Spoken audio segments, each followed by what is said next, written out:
There's a local legend where I come from. They're known simply as the Willow people. In our town, there's almost no need for law enforcement. The Willow people handle everything. Every move, every word, every drop of blood spilled. They know it all before anyone else. Those who incur their wrath disappear without a trace.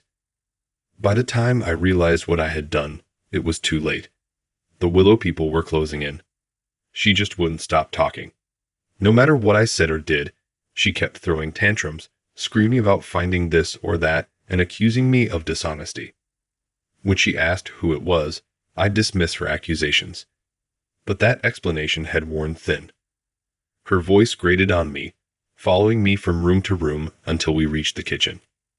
By then, I was fed up. I grabbed the first knife I found and plunged it into her throat. Her face, once filled with frustration and sadness, transformed into despair and disbelief. Blood poured down her blouse as she fell to her knees, clawing at the tiles and gurgling, which only irritated me more. I grabbed an iron skillet from the stove and smashed it over her head. A wet cracking sound followed, and even though it wasn't necessary, I kept hitting her. I lost count of how many times I struck her. Blood covered me, and what was left of her head barely held together by thin particles of bone. I dropped the skillet with a loud clang. I expected remorse, some semblance of humanity, but it didn't come. I was just relieved to be rid of her. With a grunt, I lifted her body and hoisted it onto my shoulder. Her dead eyes stared at me with conviction, and I couldn't help but giggle.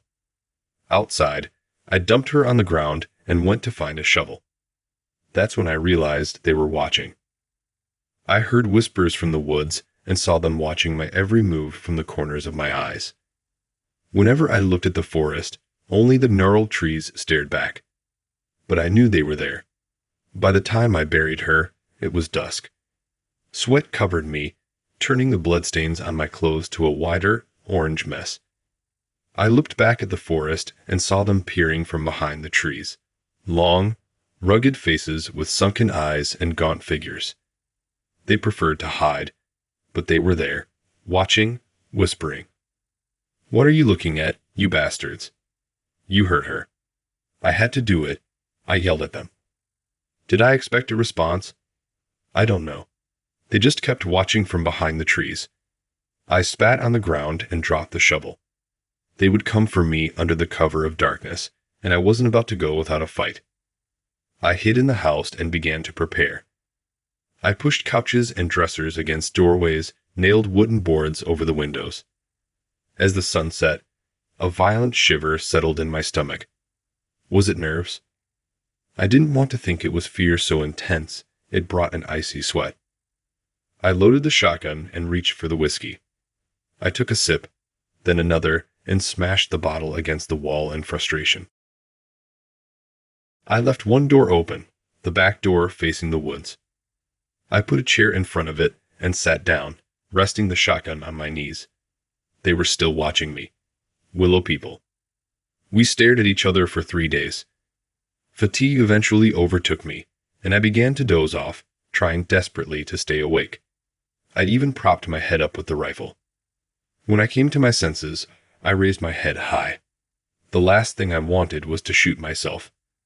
If I'd known what was in store, that might have been the better choice. I forced myself to stay awake for a few more hours. The day passed, and it was deep night. They remained behind the trees. I figured if I closed my eyes for a second, I'd have time to open them while the Willow people were closing in. Then I could take a few down. Smiling, I did just that. But it's hard to tell how long you've been asleep. It could be a second or days. I opened my eyes and found myself still in the chair, shotgun in my lap. I jumped up, seeing that the Willow people were no longer behind the trees. I dashed outside, trying to control my shaking. Seeing nothing outside, I began to calm down and return to my post when I stopped short. Tears filled my eyes and something throbbed in my throat. Willow people were peering out of the doorway and from the sides of the house. I froze, staring at their mottled, bumpy faces and branching hands. I had to do something. I raised my gun and fired. It blew off part of the door frame, but didn't hit any of them. I fumbled for a fresh shell casing, successfully reloaded, and picked up the shotgun again. The Willow people continued to stare. This time, I aimed carefully and fired again, hitting the door frame closer to them. I loaded a third round and saw a large shadow covering me. Looking up, I saw the Willow people gaining on me. I screamed and closed the barrel on my thumb, effectively severing it. Immediately afterward, I lost consciousness and collapsed. When I woke up, everything was icy cold. My vision slowly returned, and I felt myself being dragged. My heart sank. Darkness stretched as far as I could see. I realized I was in the deepest part of the forest.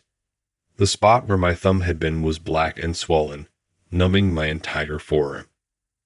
My ankles throbbed, and I realized they were broken. The Willow people were dragging me by my feet. I started screaming for someone, anyone. But all I managed to do was summon more Willow people, who watched me from behind the strangest willow trees I had ever seen. Their trunks were skin-like, the ground around them red and wet. Where I was being dragged, the ground was dry and rough. I looked up at the canopy and wished I hadn't. Lifeless corpses dangled, blood dripping to feed the flesh-devoid trees. My screams were swallowed by the darkness, and my throat grew hoarse. In the silence, I heard a faint moan. I looked around, hoping to see someone else. Maybe some unfortunate soul like me. To my horror, I realized the source of the moans. The bodies hanging from the branches were still alive. Soon, I too would hang there, feeding the hungry willows. There was nothing left but to accept my fate. I was in the hands of the Willow people.